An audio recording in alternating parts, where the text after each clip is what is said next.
स्वराज्य दर्शन आपल्या हक्काचे न्यूज चॅनल। दारूसाठी पैसे न दिल्याने मुलानेच केला आईचा खून। भोर तालुक्याच्या म्हाळवणी गावातील घटना। भोर तालुक्याच्या वेळवंड खोऱ्यातील म्हाळवणी येथे दारूच्या नशेत मुलाने आईच्या डोक्यात व तोंडावर लोखंडी रॉडने वार करून तिचा खून केल्याची धक्कादायक घटना शुक्रवार दिनांक 7 रोजी सायंकाळी घडली। या घटनेत बेबी काळू मालुसरे वय वर्ष 52 यांचा मृत्यू झाला।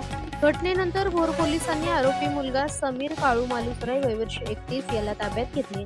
स्थानिकांकडून मिळालेल्या माहितीनुसार समीर याने आईकडे दारू पिण्यासाठी पैसे मागितले होते, मात्र आईने पैसे देण्यास नकार दिल्याने संतापलेल्या समीरने तिच्या डोक्यात आणि तोंडावर लोखंडी रॉडने वार केले। या हल्ल्यात बेबी मालुसरे यांचा मृत्यू झाला। घटनेनंतर आरोपीने मृत आईचा मृतदेह घरातच ठेवून घराला बाहेरून कुलूप लावले, तसेच शेजाऱ्यांना आई गावाला गेल्याचे सांगितले। काही तासानंतर आरोपी पुन्हा घराजवळ आला आणि आई घरातच असल्याचे सांगितले। दरम्यान महिलेचा मृत्यू झाल्याची माहिती स्थानिकांना मिळाल्यानंतर त्यांनी भोर पोलिसांशी संपर्क साधला। माहिती मिळताच भोर पोलीस घटनास्थळी दाखल झाले आणि आरोपी समीर मालुसरे याला ताब्यात घेतले। या प्रकरणाचा पुढील तपास पोलीस निरीक्षक निलेश माने यांच्या मार्गदर्शनाखाली वाहतूक पोलीस दत्तात्रय जाधव, विशाल मोरे, दीपक गायकवाड व हेमंत भिलारे करीत आहेत।